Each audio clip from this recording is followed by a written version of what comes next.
इस amendment bill pass किया गया है, इस पर क्या कंसर्न है अपोजिशन का? देखिए, सबसे बड़ा कंसर्न है कि एक तरफ तो आप बेसिक डेटा रिलीज नहीं करते हैं, पोषण अभियान का हो या इलेक्ट्रल बॉन्ड्स का हो, और इधर आप प्राइवेसी को इन्वेड कर रहे हैं। ये इलेक्शन मैनिपुलेशन का भी एक तरीका है, और जाहिर तौर पर जब इतना विरोध है तो ये माईवे और हाईवे बुलडोज करके पार्लियामेंट को आप पास करा रहे हैं। क्या मैसेज दे रहे हैं आप कि जो आपकी मर्जी होगी वो आप कर बैठेंगे? संसदीय परंपराओं को व्यापक विमर्श के लिए आपको कोई चिंता नहीं है।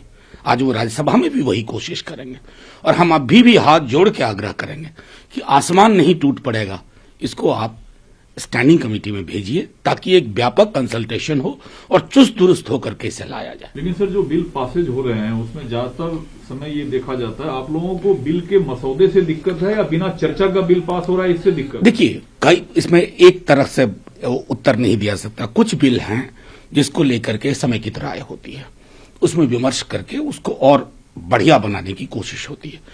दूसरी तरफ हम सरकार की नीति और नियत देख रहे हैं। 6 मिनट में 7 मिनट में बिल इंट्रोड्यूस हुआ और बिल पास हुआ।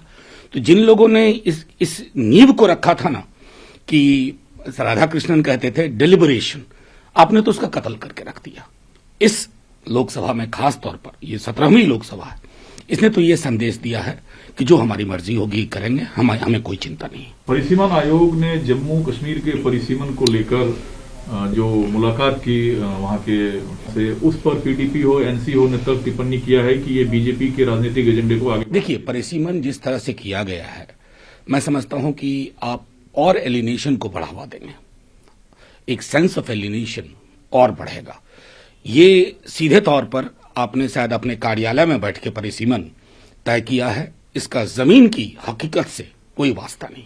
लेकिन गुलाम साहब ने समर्थन किया है कि एसटी एससी के लिए रिजर्व सीटें होनी चाहिए। नहीं, वो अलग मसला है, लेकिन मैं कह रहा हूं size of the constituency, number of seats, ये सब चिंता का विषय है। और मैं बता रहा हूं, इतिहास में जब कभी भी इस तरह से डिसएनफ्रेंचाइज करने की कोशिश हुई है तो वो कामयाब नहीं हुई है। गुलाम नबी आजाद साहब की अपनी रीडिंग होगी। एससी एसटी रिजर्वेशन अलग मसला है, लेकिन ओवरऑल अगर मैं परिसीमन के संकेत देखूं ना, तो वो मुझको एक सेंस ऑफ एलिनेशन वैली में आता हुआ दिख रहा है फिर से। अपर हाउस के आप भी मेंबर हैं। जया बच्चन जिस तरीके से आग बबूला होती हैं, वो कहती हैं कि गला घोट दीजिए, मैं श्राप देती हूँ, क्या कुछ हुआ? और देखिए, जाहिर तौर पर मैं वहां नहीं था, लेकिन जो बातचीत से पता चला कि बहुत ही अशोभनीय से टिप्पणी की गई उन पर, और मैं समझता हूं कि ये पतन की पराकाष्ठा है।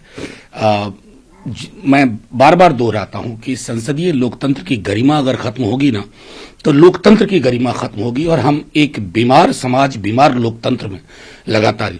आमतौर पर जया जी कभी भी कूल नहीं लूज करती हैं, लेकिन जब आप उस तरह की अशोभनीय टिप्पणी करेंगे तो किसी के लिए भी मुश्किल है अपने को काबू रखना। सर, आरएसएस के संजय मोहन वैद्य ने कहा है कि भारत को विविध संस्कृतियों का देश बताना गलत है। वास्तव में भारत केवल एक संस्कृति का देश है जो विविधता का जश्न मनाती है। देखिए, मैं तो सीधे कहूंगा कि पहले वो और मोहन भागवत जी आपस में तय कर लें कि क्या बोलना है। एक कह रहे हैं कि 40,000 साल से या 4,000 साल से डीएनए एक रहा है, दूसरा ये इनका बयान आता है, और तीसरा हमारे संविधान सभा की बैठक में बहुत चर्चा हुई।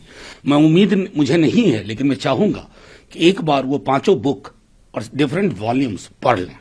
हाउस में जो निर्मला सीतारमण ने कहा कि मेहुल चोकसी हो, विजय माल्या हो, नीरव मोदी हो, इससे बैंकों ने 13,100 करोड़ का रिकवरी कर लिया है। देखिए, रिकवरी का स्केल अभी भी बहुत कम है, नंबर 1।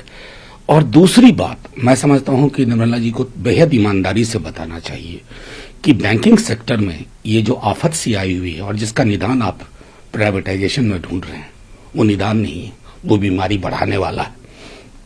अभी भी मैं दोहराता हूं, जो स्केल जो फंड का था, जो लेके भागे, और जो हमने हासिल किया, उसमें बड़ा फर्क है।